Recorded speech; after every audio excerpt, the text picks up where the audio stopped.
오늘의 헤드라인입니다. 서울을 비롯한 전국 곳곳에 초미세먼지 주의보가 내려지는 등 답답한 하늘이 계속되고 있습니다. 미세먼지 특별법 시행 이후 처음으로 제주를 제외한 전국에 미세먼지 비상저감 조치가 발령돼 차량 운행 제한 등의 조치가 시행 중입니다.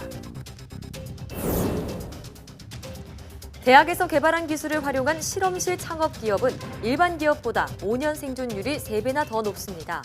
정부는 실험실 창업 활성화를 위해 투자와 R&D 확대 등 각종 지원을 아끼지 않고 있습니다. 최근 미국 트럼프 대통령이 우주군 창설을 위한 법안을 만들 것으로 명령했습니다. 이 법안이 미국 의회에서 통과하면 70여 년 만에 새로운 군 조직이 만들어지는 건데요. 미국 우주군의 창설 의미에 대해 과학본색에서 알아보겠습니다. 고층 빌딩이 많아지면서 매일 엘리베이터를 이용한다고 해도 과언이 아닌데요. 만약 엘리베이터가 추락한다면 어떤 행동을 해야 가장 안전할까요? 이 엉뚱한 궁금증을 오늘 궁금한 S에서 풀어봅니다.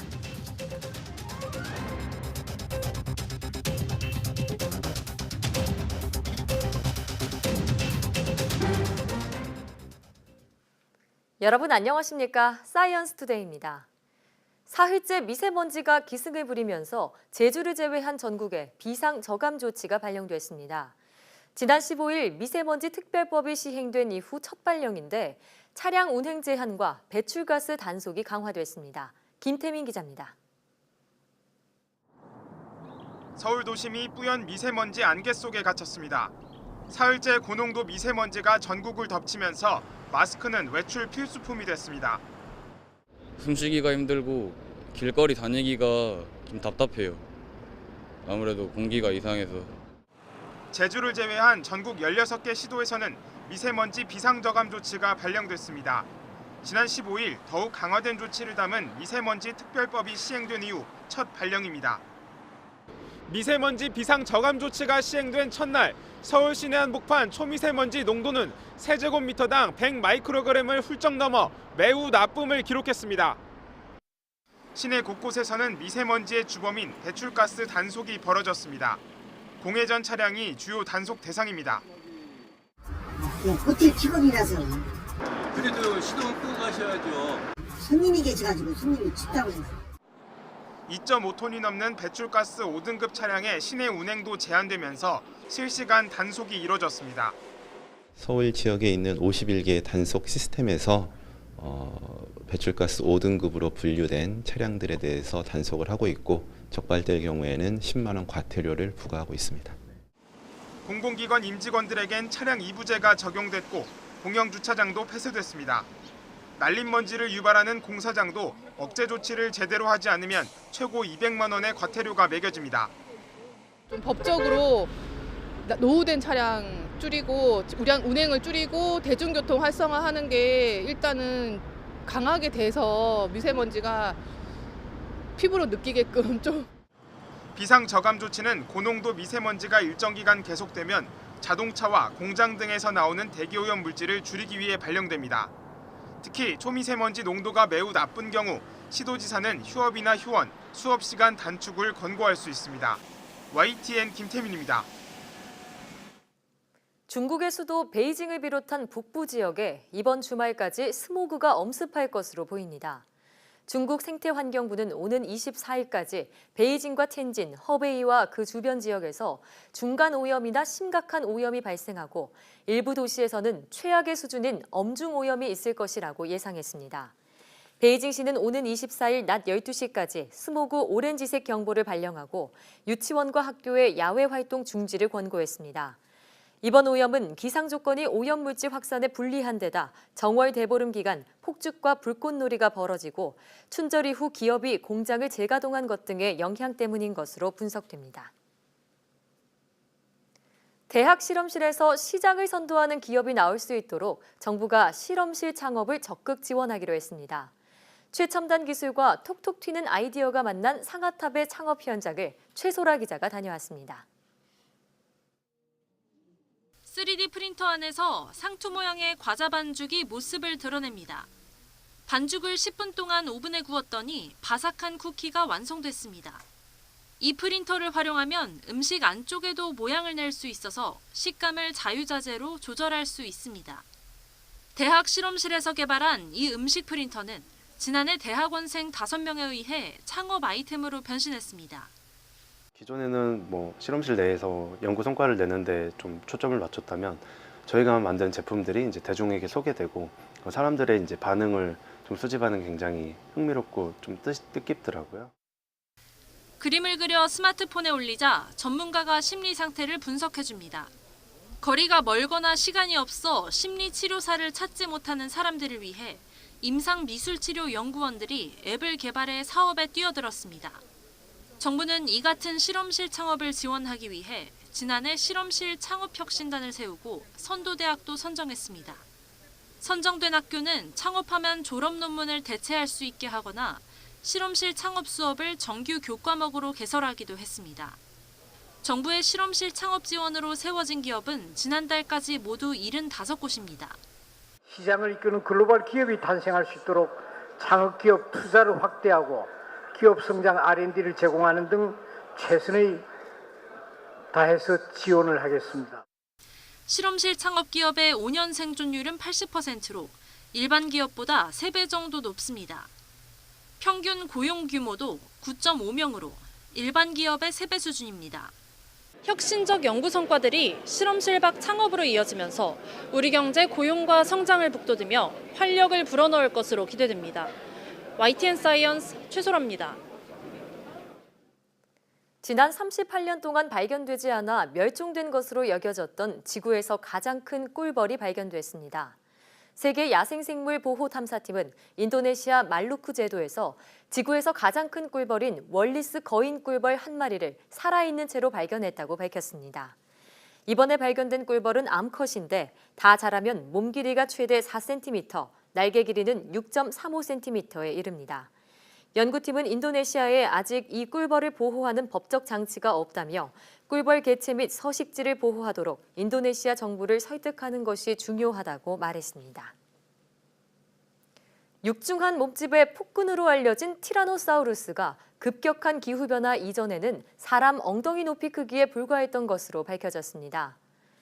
노스캐롤라이나 과학박물관 연구팀은 유타주에서 모로스 인트레피두스 화석을 발견하고 이 화석이 약 9,600만 년 전 살았던 티라노사우루스의 조상이라고 밝혔습니다. 모로스의 몸 길이는 꼬리까지 포함해 약 3m고 키는 성인의 엉덩이 높이에 몸무게가 78kg인 것으로 나타났습니다. 이는 몸 길이 13m에 무게 7톤에 달하는 티라노사우루스보다 훨씬 왜소합니다. 덩치가 작았던 모로스는 당시 북미의 상위 포식자들을 피해 생활하다가 기후가 따뜻해지는 등 환경이 급격하게 변하면서 상위 포식자들이 멸종하자 1,500만 년에 걸쳐 덩치를 키우며 최상위 포식자가 됐다고 연구팀은 분석했습니다.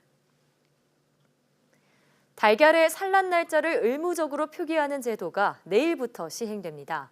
소비자들이 신선한 달걀을 선택하도록 정보를 주겠다는 건데 양계 농가의 준비를 위해 단속은 6개월간 하지 않기로 했습니다. 보도에 한영규 기자입니다. 앞으로 소비자들이 달걀을 구입할 때 언제 낳은 달걀인지 껍데기를 통해 확인할 수 있게 됩니다. 예를 들어 2월 23일 낳은 달걀일 경우 0223과 같이 4자리로 표시됩니다. 산란 일자와 생산 농가, 사육 환경을 나타내는 10자리가 달걀 껍데기에 표시됩니다. 2017년 달걀 살충제 파동으로 소비자의 불신이 커지자 정부는 안전성 확보를 위해 산란 일자 표시 의무화를 추진했습니다. 양계 농가들은 생산 관리의 어려움과 재고 부담을 우려해 반대해 왔으나 정부와 함께 달걀 유통구조 개선 방안을 마련하기로 합의하면서 농성을 풀었습니다. 산란일자 표시제도의 시행으로 달걀 유통기한 설정 기준이 투명하게 되어 달걀의 안전성이 강화되고 유통 환경도 개선되는 효과가 있을 것으로 기대합니다. 정부는 생산 농가의 준비를 위해 6개월의 계도 기간 동안 단속을 유예하기로 해 8월까지는 유통되는 달걀 모두에 산란 일자가 표시될 것으로 보입니다. 4월 25일부터는 가정용으로 판매되는 달걀을 위생적인 방법으로 선별하고 세척해 유통하는 제도가 시행됩니다. 선별 포장 유통제가 시행되면 깨지거나 혈액이 묻어 식용에 부적합한 계란을 미리 걸러내 유통하기 때문에 보다 위생적이고 안전한 달걀을 구입할 수 있게 됩니다. 다만 제도 시행에 필요한 시설 확보 등을 위해 1년간 계도 기간을 두기로 했습니다. 정부는 달걀 유통에 공판장 기능을 하는 달걀 유통센터를 확대하고 달걀 거래 시 가격 결정의 기준이 되는 참고 가격 공시 제도 도입한다는 방침입니다. YTN 한윤규입니다. 지난 15일 제주도 내 산란계 농장 달걀의 항생제 검출 원인은 조류 인플루엔자 예방을 위해 사용한 면역 증강제로 확인됐습니다. 제주도는 항생제가 검출된 달걀을 회수해 검사한 결과 조류 인플루엔자 예방을 위해 사료 첨가제로 공급한 면역 증가제인 이뮤노헬스 올인에서 항생제 성분인 엘로플록사신이 검출됐다고 밝혔습니다. 면역 증가제는 모두 27개 농장에 공급됐고 이 가운데 13개 농장에서 사용한 것으로 확인됐습니다. 제주도는 이에 따라 해당 농장의 달걀에 대한 출고를 보류했습니다. 제주도는 도내 38개 모든 산란계 농장을 검사해 부적합 달걀이 유통되는 것을 차단하기로 했습니다.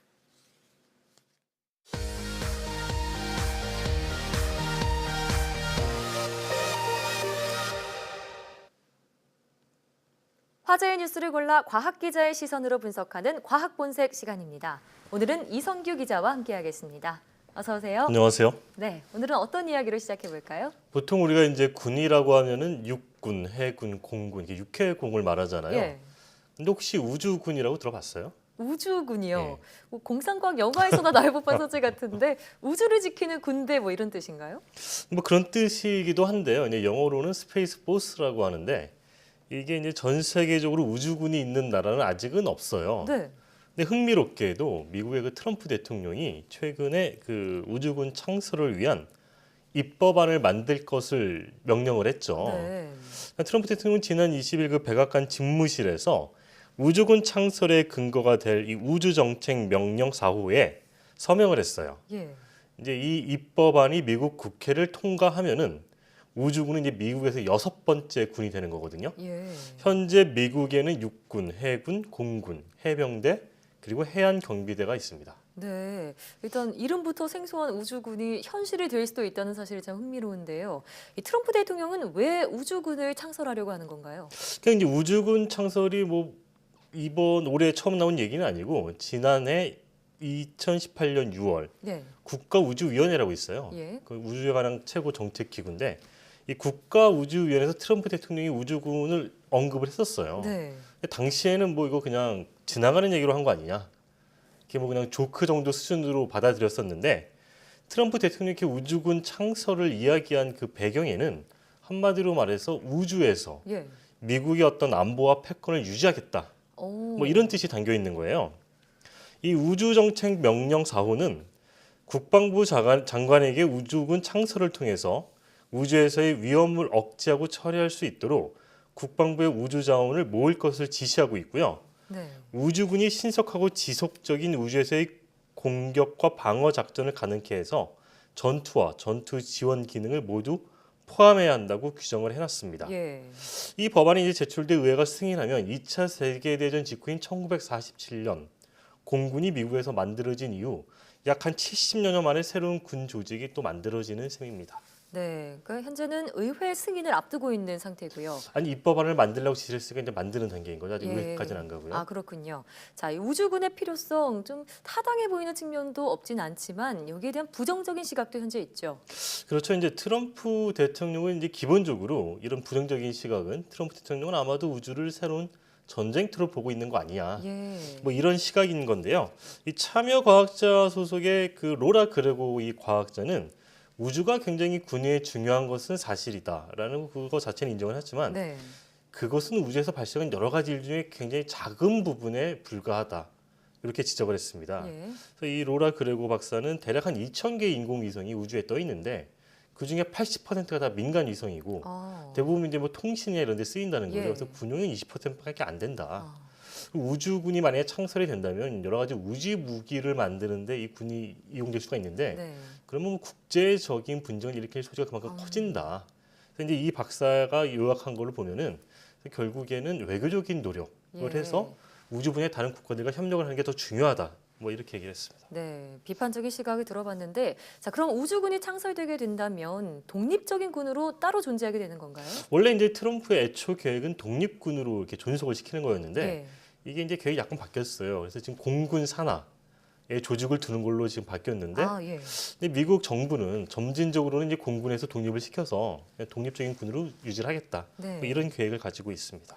네, 자, 이 명령이 바로 우주정책명령 4호라고 네. 하셨잖아요. 그러면 뭐 1호와 2호, 3호도 있는 건가요? 그렇죠, 있죠. 어. 트럼프 대통령이 좀 우주에 남다른 관심이 있는 것 같아요. 네. 이 우주명령 1호가 이제 그 제2 아폴로 계획이라고 부르는 유인 달 탐사 계획이거든요. 네.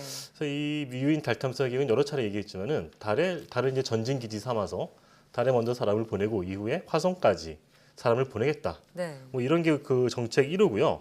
정책 2호는 이 상업적 우주 분야에 대한 규제를 좀 간소화하자. 예. 규제를 좀 풀어주자는 내용이고 정책 3호, 명령 3호는 이제 우주 교통과 관련한 내용을 담고 있습니다. 그렇군요. 정말 트럼프 대통령의 우주에 대한 관심이 큰 것 같은 게 느껴집니다. 근데 이 미국 외에도 우주군 창설을 검토하는 국가가 또 있다고요? 근데 사실은 이제 미국과 이 전 세계 패권을 다투고 있는 나라가 중국이잖아요. 예. 근데 중국이 미국보다 조금 더 앞서서 2015년에 우주군 창설 계획을 밝혔었어요. 네. 이듬해인 2016년 중국 인민해방군 전략지원부대를 창설을 해서 예. 뭐 이렇게 좀 우주군 임무를 맡긴 것으로 알려져 있고요. 이 중국 외에 이제 유럽연합 EU도 이 우주군 창설을 고민하는 것으로 알려졌어요. 그래요. 근데 미국과 중국이 이제 우주군을 뭐 창설한다 이런 얘기를 하니까 이제 유럽연합도 아마 해야 되지 않나 이런 생각을 하는 것 같아요. 예.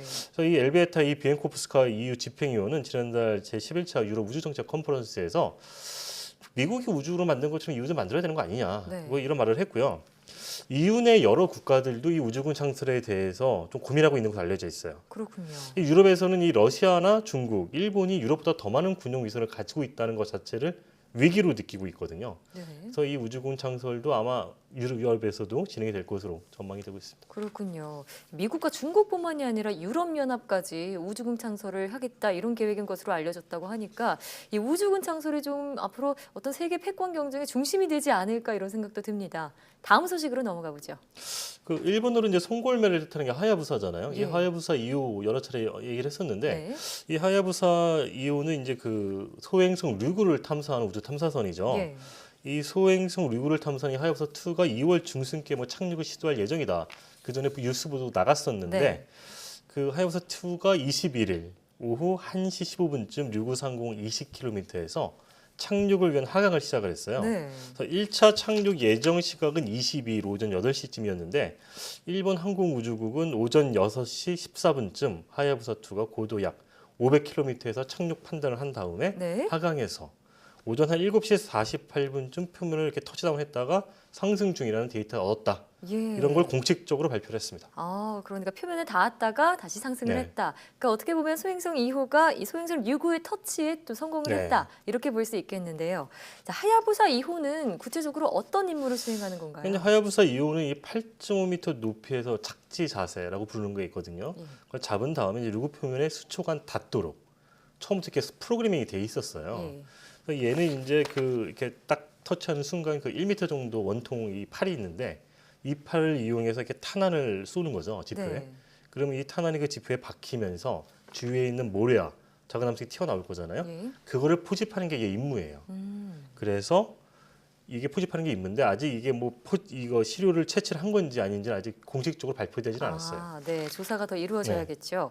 자, 하야부사 2호 지구 귀환이 내년 말쯤으로 예정이 돼 있는데 그럼 앞으로 우주에서 몇 차례 더 류구의 착륙을 시도하게 되나요? 그러니까 이번에 이제 첫 번째 착륙을 시도해서 성공을 했다는 거잖아요. 예. 그래서 이제 하야부사 한 7월 말까지 활동할 계획인데 최대한 2차례 정도 더 이 착륙을 시도할 예정이고요. 예. 이 두 번째 착륙부터는 좀 류구 내부의 시료도 얻을 수 있도록 뭐 그런 준비를 하고 있다라고 일본 현지 언론이 보도하고 있습니다. 네. 하야부사가 모든 임무를 이제 성공적으로 완수한다면은 이 소행성에 있는 그 류구의 시료를 지구로 가지고 오게 되는 거죠.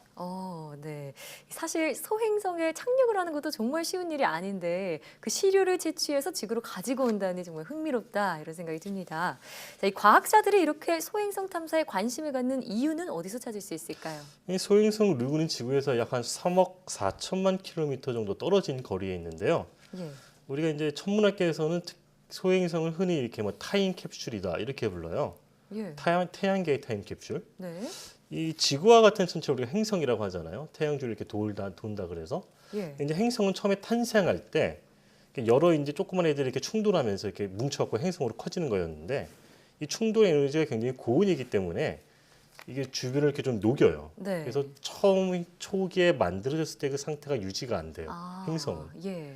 그런데 이 소행성 같은 경우에는 행성으로 발전하지 못한 조금 작은 크기의 걸 이제 소행성이라고 부르잖아요. 네.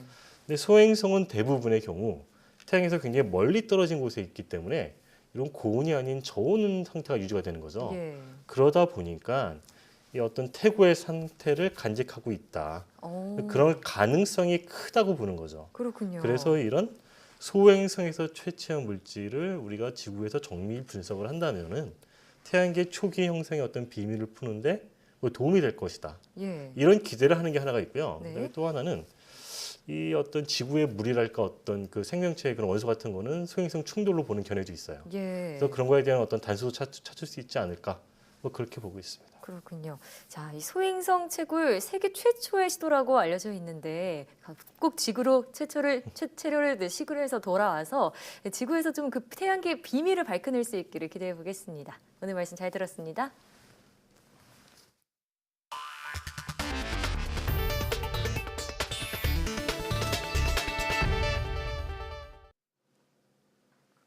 복잡한 화학 처리 과정 없이도 그래핀을 제작하는 방법이 제시됐습니다. 한국기초과학지원연구원과 미 라이스대 공동연구팀은 레이저로 그래핀을 제작하고 이를 이용해 다기능성 그래핀 복합체를 만들었다고 밝혔습니다. 기존 그래핀을 만드는 데에는 고온 공정 등 복잡한 과정이 필요하지만 레이저 합성 그래핀은 레이저를 고분자 기판 위에 쏘아주는 비교적 간단한 방법으로 합성할 수 있습니다. 연구팀은 이번에 개발된 그래핀 복합체로 미생물 성장을 막는 오염 방지막이나 방수 표면, 발열성 소자를 만드는 데 활용할 수 있다고 설명했습니다. 그래핀은 탄소 원자 한 겹으로 이루어져 열 전도성 등이 뛰어나면서도 강도가 우수한 구조체입니다. 지난 2017년 이대 목동병원에서 신생아 4명이 숨진 사고로 재판에 넘겨진 의료진들이 1심에서 모두 무죄를 선고받았습니다. 일부 의료진의 감염관리 소홀은 인정되지만 주사제 오염이 신생아 사망의 원인이라고 보기엔 증거가 부족하다는 결론입니다. 김태민 기자입니다. 재작년 겨울 이대 목동병원 중환자실에서 하룻밤새 신생아 4명이 잇따라 숨졌습니다. 불과 1시간 만에 벌어진 일이었습니다. 국가수화질병관리본부가 투입돼 정밀 조사를 벌였고 오염된 주사제로 인한 폐혈증이 원인으로 드러났습니다. 검찰은 신생아 중환자실을 담당하는 조수진 교수와 간호사 등 의료진 7명을 업무상 과실치사 혐의로 기소했습니다.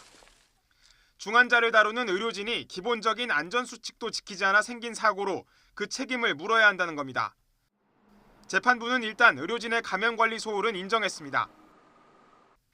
간호사들은 주사제 하나를 여러 명에게 나눠 쓰는 등 감염관리에 신경 쓰지 않았고 의사들은 관리 감독을 게을리했다고 판단했습니다. 그러나 이런 과실이 신생아 사망으로 이어졌다는 점은 인정하지 않았습니다.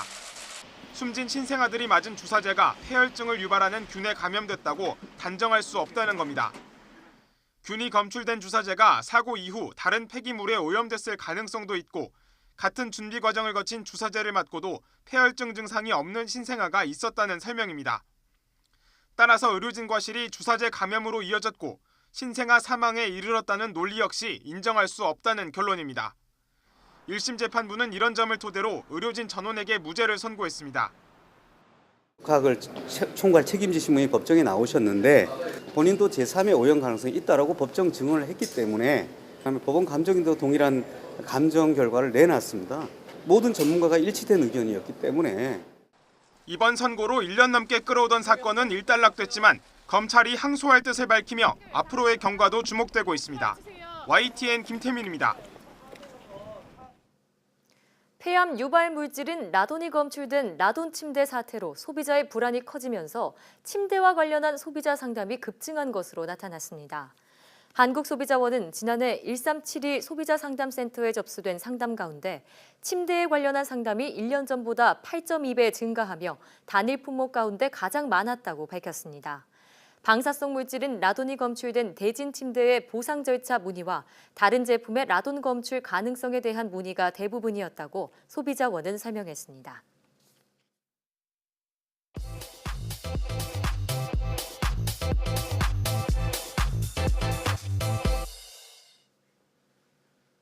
과학에 대한 모든 궁금증을 풀어주는 궁금한 S 시간입니다. 고층 빌딩이 많아지면서 엘리베이터는 편리함을 넘어 일상에서 꼭 필요한 요소가 됐는데요. 언제 어디서나 편하게 이용하는 엘리베이터지만 가끔 이런 상상 한 번쯤 해보셨을 것 같습니다. 엘리베이터와 관련된 재미있는 상상 지금 바로 화면으로 만나보시죠. 안녕하세요. 과학의 모든 궁금증을 해결하는 궁금한 S의 이호종입니다. 궁금한 S와 함께할 오늘의 이야기 만나볼게요. 영화나 드라마에서 보면 엘리베이터가 갑자기 떨어지는 장면이 나오곤 합니다. 이러한 장면들을 보면서 우리 아파트 엘리베이터도 갑자기 추락한다면? 과 같이 끔찍한 상상을 하신 분들도 있을 것 같아요. 또 그런 상상에 꼬리를 물다가 엘리베이터가 땅에 닿기 전에 발을 굴러서 살짝 뛰어올라서 충격을 줄인다면 살 수도 있지 않을까? 생각하신 분들도 많을 것 같아요. 그럼 살 수 있을까요? 이 재미있는 궁금증을 궁금한 S와 함께 알아보도록 할게요. 먼저 약 100m가량의 높이에서 엘리베이터가 낙하하는 상황을 여러분께서 지켜보고 있다고 생각해 봅시다. 공기저항과 주변부의 마찰은 상황의 단순한 해석을 위해 무시하도록 할게요. 일단 이런 상황이 발생하기 위해서는 실제 상황에서는 일어날 수 없는 상황을 가정해야 합니다. 엘리베이터가 추락할 때의 상황에 대비하기 위한 여러 단계의 비상안전장치가 존재하는데 이는 정상적인 엘리베이터 속도보다 빠르게 작동하면 단계별로 장치가 발동합니다. 하지만 이런 비상안전장치도 작동하지 않는다고 가정하고 이야기를 진행하도록 할게요. 일단 중력에 의해 물체는 자유낙하를 하게 됩니다. 바닥에 떨어지는 순간 엘리베이터가 가지는 순간 속도는 V는 루트 2gh. 여기서 G는 중력에 의해 물체가 받는 가속도, H는 엘리베이터가 떨어지는 높이입니다. 이렇게 계산한 순간 속도 V는 약 44.3m/s로서 시속으로 환산하면 159km/h라는 어마무시한 속도로 바닥과 충돌하게 되죠. 그러면 엘리베이터에 타고 있는 사람인 S의 입장에서 이 상황을 전개해보자면 엘리베이터가 낙하하는 순간 S는 무중력과 같은 상태가 됩니다.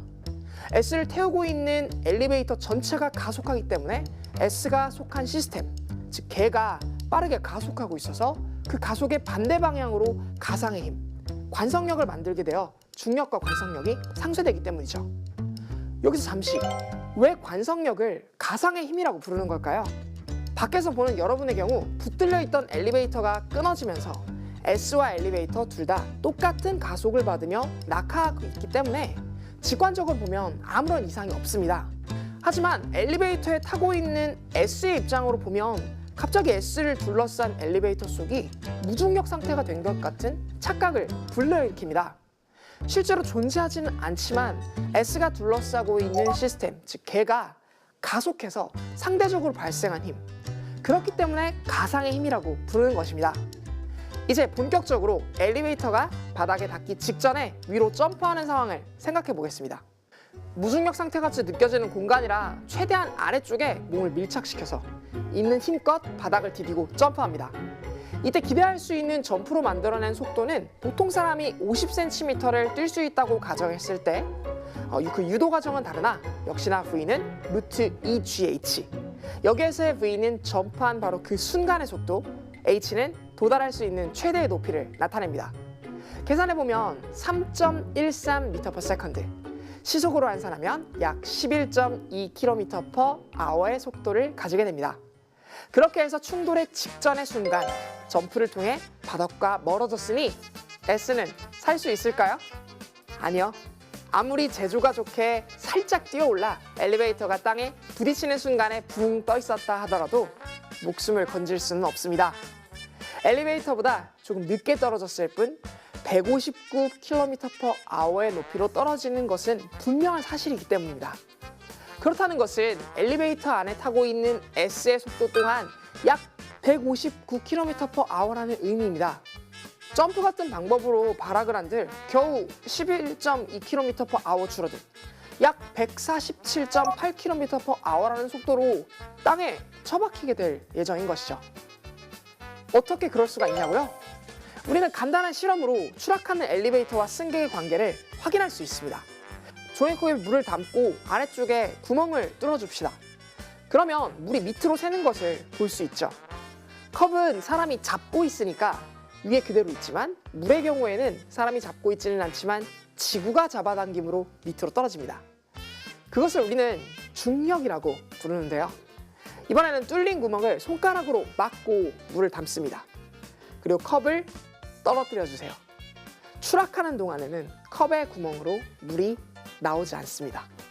물과 컵 모두 중력에 의해 자유낙하하고 있기 때문이죠. 이게 바로 자유낙하 중인 엘리베이터와 승객의 관계입니다. 그럼 어떻게 떨어지는 것이 가장 좋을까요? 그에 대한 해법은 두 가지가 있습니다. 하나는 신체의 기하학적 구조를 이용해 충격을 흡수하는 방법, 즉 기마 자세, 무릎 꿇기 등을 이용해 최대한 신체 근육을 탄력적으로 이용해서 들어오는 충격의 양을 긴 시간 동안 받는 방법이 있는 거죠. 다른 하나는 엘리베이터 바닥에 등을 대고 큰 대자로 눕거나 납작 엎드리는 것입니다. 이러면 인체에 가해지는 충격이 분산돼서 한 부위가 심각하게 다치는 참사를 줄일 수 있다고 합니다. 그러나 이런 사고는 상상 속의 사고일 뿐입니다. 미국에서는 매년 엘리베이터 사고로 목숨을 잃는 사람의 수는 약 27명 정도인데 대부분 엘리베이터 문을 열고 나오다 추락하는 등의 사고였지 엘리베이터가 직접 추락한 사고는 단 한 건도 없었습니다. 확률로 계산해보면 엘리베이터를 이용하다 사망할 확률은 6억 5천만 번, 엘리베이터를 이용해야 겨우 한 번 정도 일어날 수 있는 일입니다. 가장 중요한 사실은 엘리베이터는 영화에서 보는 것처럼 와이어 한 개로 연결되어 있지 않습니다. 대략 5개에서 8개 정도의 와이어가 엘리베이터를 끌어당기고 있는데 이 때문에 설령 한두 개의 와이어가 끊어지더라도 당장 낙하하지는 않습니다. 물론 보수공사는 해야겠지만 말이에요. 오늘은 엘리베이터를 타본 사람이라면 한 번쯤 상상해봤던 궁금증을 함께 알아봤습니다. 한 번쯤 해보았던 재미있는 상상을 과학으로 들여다보니 또 색다른 즐거움이 있지 않으신가요? 그럼 궁금한 S는 이만 인사드릴게요. 과학에 대한 궁금증이 있다면 언제든지 사이언스 투데이 페이스북에 댓글을 남겨주세요. 이상 궁금한 S였습니다.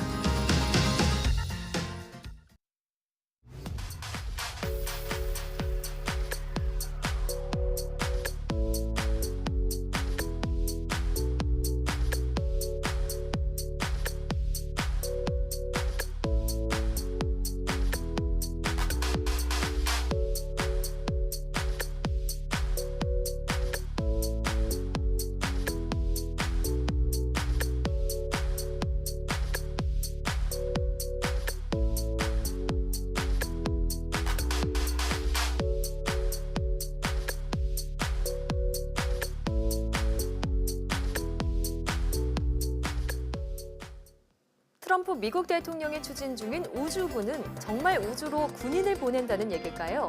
아직은 우주에 병력이 동원되는 개념은 아니라고 합니다. 인공위성을 통한 위치 추적이나 미사일을 발사해 적국 위성을 파괴하는 작전 등을 구상 중이라고 하는데요. 우주에 먼저 다가가려는 각 나라의 경쟁이 자칫 분쟁의 씨앗이 되진 않을지 경계해야 할 것 같습니다. 사이언스 투데이 오늘 저희가 준비한 소식은 여기까지입니다. 함께해 주신 여러분 고맙습니다.